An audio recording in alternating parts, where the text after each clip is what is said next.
Hey guys, this is your favorite agent Max with Century 21. And today I want to talk about one of my listing that we put under contract. And it is contingent on buyer selling their property in New York. And it's already under contract. Their property in New York is already under contract. But we did not want to take a chance, keep ours off the market by changing the status from active and people keep looking to under contract. Then it's going to make a lot of buyers and agents think that, okay, it's sold, it's under contract, so don't bother to look. So instead of doing that and stop having showings, I told buyer's agent, I said, look, we're gonna keep it off the market quite a while. So at least, and we accepted your offer, and it's contingent on selling their property. I said, but we want, since we're taking a risk, I said we want you to do the earnest money like a non-refundable. So in the contract on number 5 of the contract, there's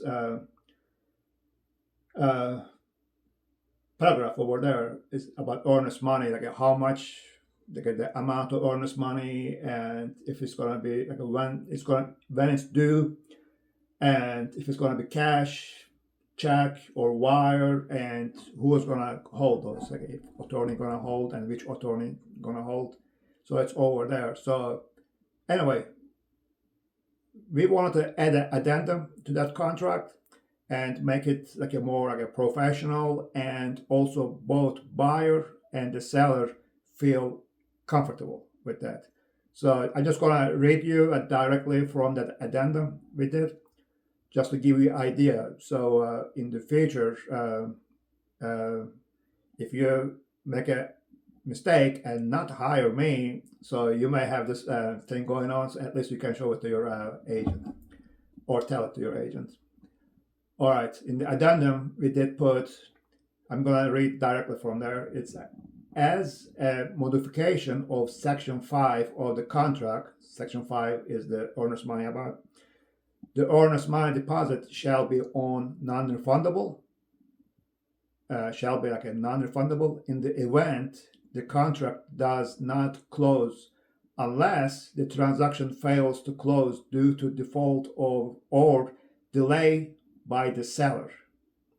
So this makes the buyer feel comfortable, because if it fails through because of the seller, so they can keep it, because in case seller says, oh, I want to keep that $2,000, let's say, and let's just not make this work out, and we keep the money and get out. So at least this one gives peace of mind to the buyer.